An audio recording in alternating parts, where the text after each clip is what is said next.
금리 인상의 후반부, 거의 금리 인상의 종지부가 다가왔기 때문에 달러 강세도 이제 막바지에 다다랐습니다 라고 말씀을 드리고, 그렇게 된다면 오히려 달러와 역외관계에 있는 금 가격이 상승할 것입니다. 그리고 지정학적 리스크와 긴장이 높아지고 있기 때문에 금 수요는 더욱더 증가할 것입니다.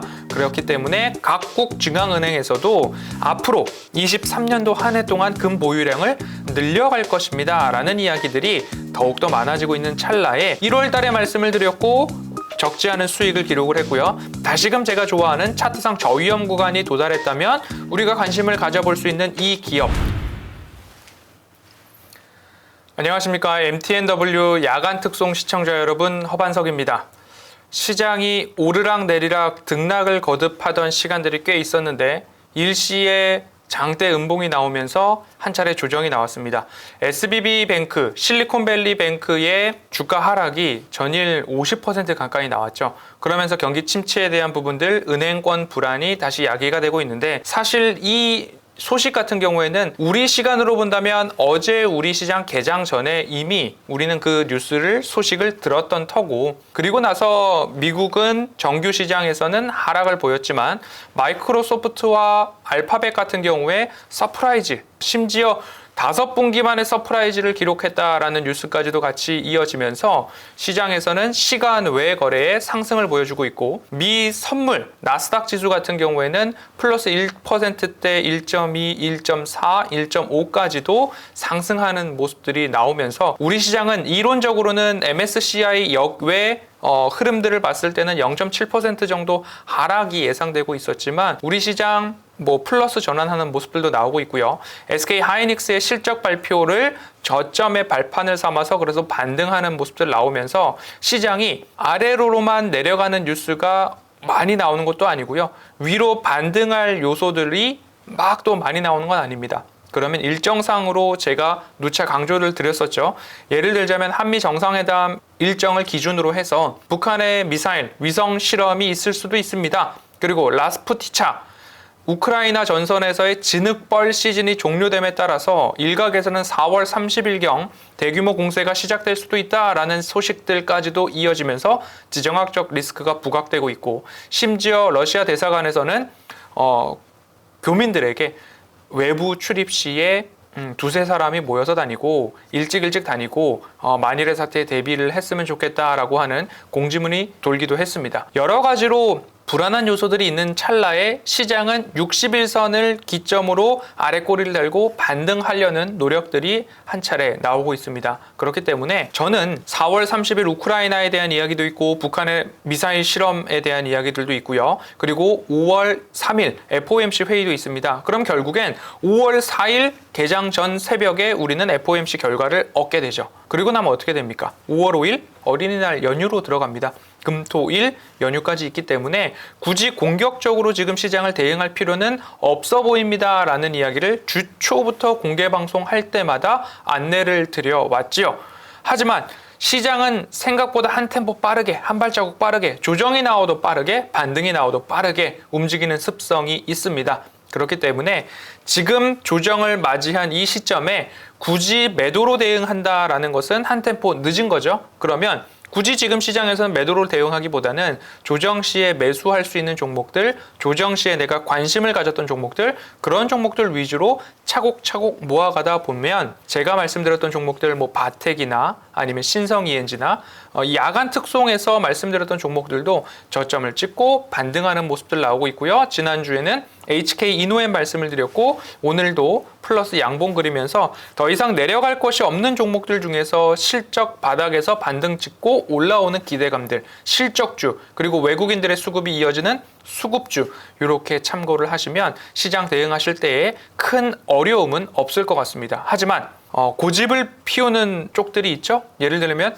외국인들은 2차 전지 그리고 코스닥 시장에서 연일 매도를 함에도 불구하고 나는 2차 전지를 꼭지에서 샀지만 이곳에서 나는 기필코 경제적 자유를 얻을 거야 라고 하시는 분들께는 저의 시황이 별로 도움이 되지 않을 수 있습니다. 외국인들은 떠나가고 있지만 거기서 고집을 피우신다? 어찌 본다면 사각지대로 돌아올 수 없는 강으로 나를 밀어넣는, 궁지로 밀어넣는 경우가 될 수도 있기 때문에 늘상 저는 차트상 저위험 구간을 강조드리고 있습니다. 지금은 차트상 저위험 구간에 실적 기대감에 외국인 수급까지도 있다라고 한다면 오히려 이런 곳에서 욕심을 부려본다면 좋을 것 같습니다. 그곳이 신재생, 그린에너지, 풍력, 태양광, 방산 이 세 개의 섹터로 한정 지어드렸고 하나솔루션, CS윈드, LIG 넥스원을 제가 콕 집어서 섹터별로 하나씩 말씀을 드렸으니까 그곳에서는 조금 욕심을 부려보더라도 그 외의 곳에서는 조금은 보수적으로 조정 시의 매수 관점으로 종목별 대응하시면 좋을 것 같습니다. 오늘 제가 말씀드릴 종목은 1월 달에도 한 차례 소개를 드렸던 종목이기도 합니다. 이렇게 말씀드리면 바로 이해가 쉬우실 텐데요. 한국금거래소의 최대주주, 한국금거래소 3M의 최대주주인 기업입니다. 금 가격이 1월 달부터 제가 금리 인상의 후반부, 거의 금리 인상의 종지부가 다가왔기 때문에 달러 강세도 이제 막바지에 다다랐습니다 라고 말씀을 드리고, 그렇게 된다면 오히려 달러와 역외관계에 있는 금 가격이 상승할 것입니다. 그리고 지정학적 리스크와 긴장이 높아지고 있기 때문에 금 수요는 더욱더 증가할 것입니다. 그렇기 때문에 각국 중앙은행에서도 앞으로 23년도 한 해 동안 금 보유량을 늘려갈 것입니다 라는 이야기들이 더욱더 많아지고 있는 찰나에 1월 달에 말씀을 드렸고 적지 않은 수익을 기록을 했고요. 다시금 제가 좋아하는 차트상 저위험 구간이 도달했다면 우리가 관심을 가져볼 수 있는 이 기업, 한국금거래소의 지분을 보유하고 있는 바로 이 기업은 어디일까요? 오늘 제가 말씀드릴 기업은 한국금거래소의 최대주주이자 그리고 쌍용정보통신 콤텍 시스템의 최대주주인 IT센입니다. IT센 같은 경우에 1월 달에도 제가 금 가격 상승을 미리 말씀을 드리면서 그러면 금 가격 그리고 금 거래 활성화 그러면 IT센이다 라고 말씀을 드렸었죠. 차트를 보자면요. 지난해 10월부터 저점들에 대한 추세선을 하나 그어본다면 이런 느낌의 추세선이 나올 수 있습니다. 그러면 마찬가지로 추세선의 하단에다가 동그라미를 그어본다면 10월 달 저점, 그리고 1월 초 저점, 그리고 2월 말 저점, 그렇게 저점들에서 반등이 나오고 그리고 나서 지금도 이 추세 하단에 도달해 있는 모습들을 확인할 수 있습니다. 평행하게 선을 하나 긋고요. 위로 올려본다면 어디까지 반등을 하는지 확인을 해볼 수 있습니다. 자, 여기서 평행한 선을 위로 올려본다면 이런 되돌림 자리가 하나 나오고요. 한 번 더 평행한 선을 그어서 위로 올려본다면 이렇게 시세가 어디까지 날 수 있을 것인가에 대한 추세선이 하나씩 나옵니다. 그러면 우리는 파란 색깔 네모에서 매수를 하는 게 아니라 빨간 색깔 동그라미에서 매수를 진행해야 된다라는 점 다시 한번 강조를 드리고요. 1월 달에도 우리가 같이 매수를 해서 수익을 본 기록이 있습니다. 그리고 나서 지금 다시 추세 하단으로 내려왔기 때문에 이곳에서는 매도보다는 매수의 관점으로 보는 것이 맞겠다라는 말씀 드리고요. 콤텍 시스템, 쌍용정보통신, IT센은 IT, 클라우드, 구축, 서비스, 유지보수 이런 일들을 통해서 매출을 확대하고 있습니다.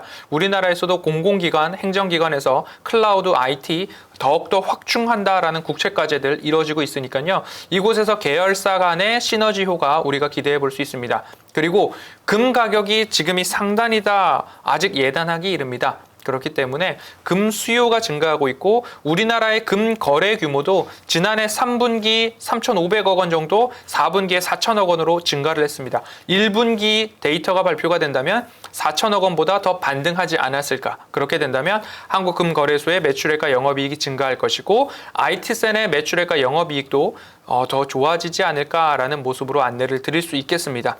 가장 중요한 것은 파란 색깔 네모 고점에서 사는 것이 아니라 빨간 색깔 동그라미 차트상 저위험 구간에서 이렇게 진입을 했을 때에는 손해볼 확률보다 수익볼 확률이 보다 높았다. 이런 것들이 허반석의 작전 리포트, 허반석의 주식 파파라치 그리고 야간 특송에서 같이 확인을 하고 있는 상황입니다. 시장이 첨예하게 흘러가고 있습니다. 하지만 5월 4일 FOMC 회의 결과를 확인하고요. 5월 5일 바로 연휴에 들어갑니다. 이 시기만 잘 지내본다면 다시금 추세는 유지될 수 있다. 그것을 어디서 확인하고 있느냐? 외국인들이 선물시장 강매도를 통해서 시장을 압박하고 있더라도 코스피 시장에서 외국인들은 규모 있는 매도가 보여지지 않고 있더라 라는 것 기억해 보시면 지난해 7월부터 지금까지 지속 가능한 수급은 외국인 수급이라고 말씀을 드렸습니다. 이 부분 꼭 참고를 해보신다면 지금 여기서 추세가 완전히 꺾여서 하락으로 갈 것인가 아니면 잠시 변동성을 소화하고 상방으로 갈 것인가 여기에 대한 해답에 조금 더 가까이 갈 수 있다라고 안내드리도록 하겠습니다. IT센 매수가 같은 경우에는 4,000원, 4,000원 아래에서 매집의 관점으로 보시면 좋을 것 같고요. 목표가는 5,000원 말씀을 드리도록 하겠습니다. 그리고 손절가는 3,800원 말씀드리도록 하겠습니다. 오후 4시 50분 공개 방송 있습니다. 내 수익을 부탁해 방송 이후에 바로 진행이 되니까요. 많은 참여와 관심 부탁드리겠습니다. 지금까지 MTNW 허반석이었습니다. 감사합니다.